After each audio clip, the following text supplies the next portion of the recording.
What's the difference between diversion and validation? Well, diversion is changing the subject. If somebody yells, help, help, you stop them from yelling by helping them find something else. Let's listen to music, and you'll love this music. But the validation worker would first, before they listen to music, try to explore the emotions of that person. And if they're yelling, help, help, who do you want help from? And what's wrong? What's happening? Are you in pain? So that the person can express their feelings, and then they can listen to the music. So diversion is just a way of actually shutting the person up. Validation is exploring, and diversion is avoiding. Avoiding, you say avoiding? Mhm. Yeah, that's right.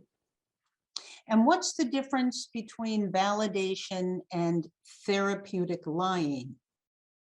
Well, I don't think any lie is therapeutic, first of all.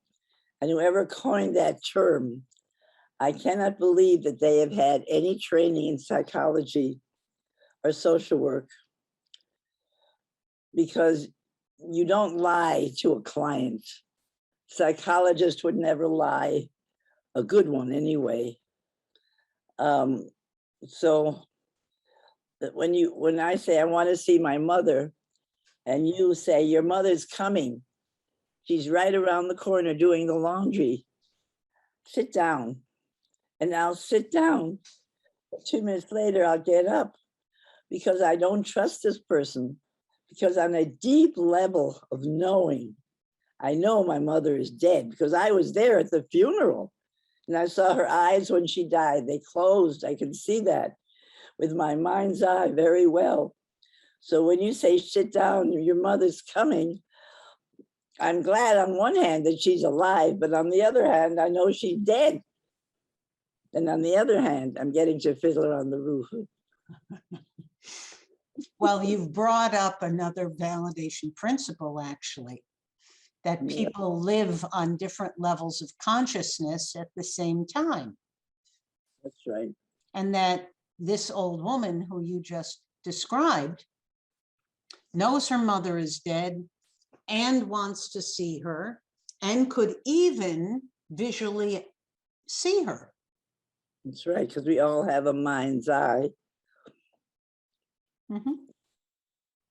Now, some people mistake validation for playing along with whatever the old person says.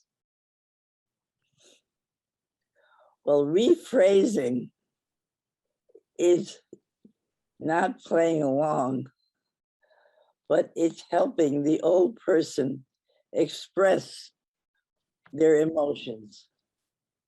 So if I say, I have to see my mother, and you rephrase, and very genuinely you pick up the terror in my voice and the fear, and you say, oh my goodness, you have to see your mother?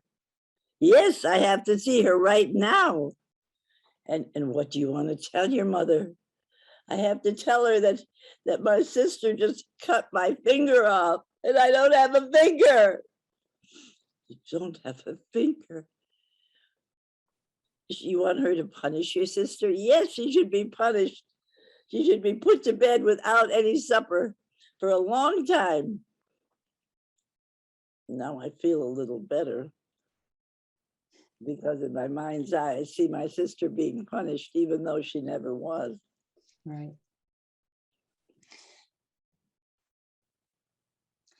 What you beautifully just demonstrated was that fine line that validation walks, a validation practitioner walks between confronting on the one hand and pretending on the other, because we don't do either. Instead of confronting, or pretending, we explore without doing either of the two. That's right. And we pick up the emotions. Right. And that's how we explore, with empathy. Right. Right.